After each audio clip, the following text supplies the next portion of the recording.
안녕하세요, 서씨입니다. 오늘은 부모님이 주신 술 미성년자가 마셨을 경우 식당에서 처벌이 되는지 안 되는지를 알려드리겠습니다. 먼저 시작하겠습니다. 어느 11월 3일날 배가 고픈 저녁 6시 아버지와 아들은 둘이 무한리필집에 들어갑니다.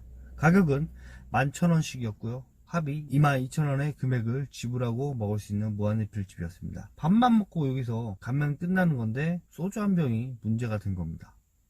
어떤 문제였는지 보시죠. 저기요, 소주 한 병 주세요. 잔 2개요. 자, 잔 2개요. 분명히 한 명은 미성년자인데 잔 2개를 부모님이 요청을 한 겁니다. 업주 입장에서는 반대로 부모님이 주신 술이기 때문에 괜찮다고 생각을 했어.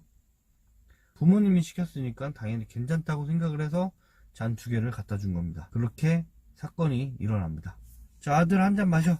내 아버지. 맛있게 먹고 있던 도중 갑자기 어디선가 많이 듣던 소리가 납니다. 삐용 삐용 삐용 삐용 삐용. 안녕하십니까. 어디 소속 경찰관입니다. 저희 죄송한데 신고 전화가 와서 미성년자가 술을 먹고 있다고 왔습니다. 사장님 어디 계시죠? 예, 제가 사장인데 왜 그러시죠? 미성년자가 술을 먹고 있다는데 어떻게 된 겁니까? 미성년자가요? 한번 보세요, 누군지.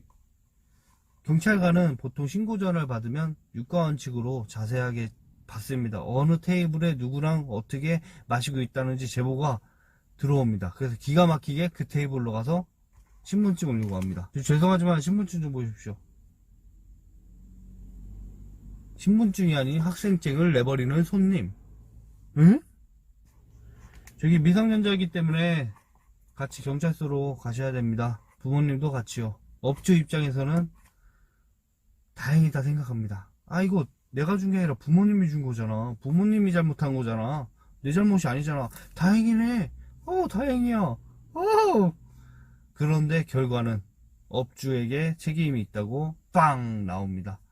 이 업주는 조만간 영업정지를 당할 거고요. 아버지와 아들은 훈방 처리로 아무런 처벌이 없는 채 집으로 돌아갔다고 합니다. 자, 그 아들은 학교 알려줄 경우 봉사활동이나 그런 걸로 대처를 할 거고요. 그 업주는 이 상황을 억울하다고 신청을 할 겁니다. 자, 억울하지만 이미 술잔을 2개를 가버렸습니다. 이럴 때 가장 중요한 게 CCTV입니다. CCTV에 그 장면이 찍혀 있는 걸로 우리는 알 수 있죠.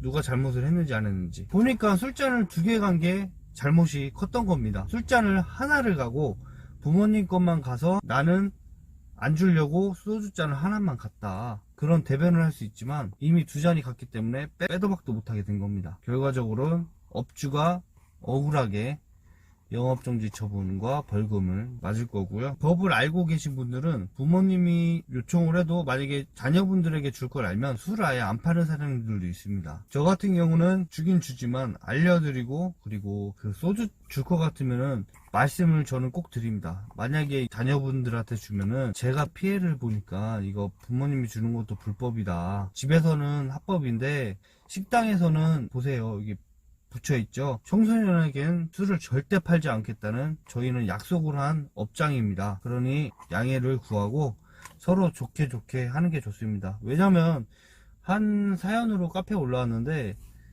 술을 안 준다고 고기만 떨어진다고 그냥 나가더라고 합니다. 이게 말이 됩니까?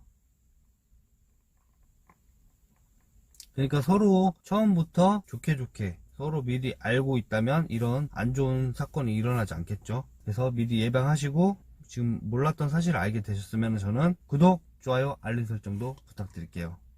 감사합니다.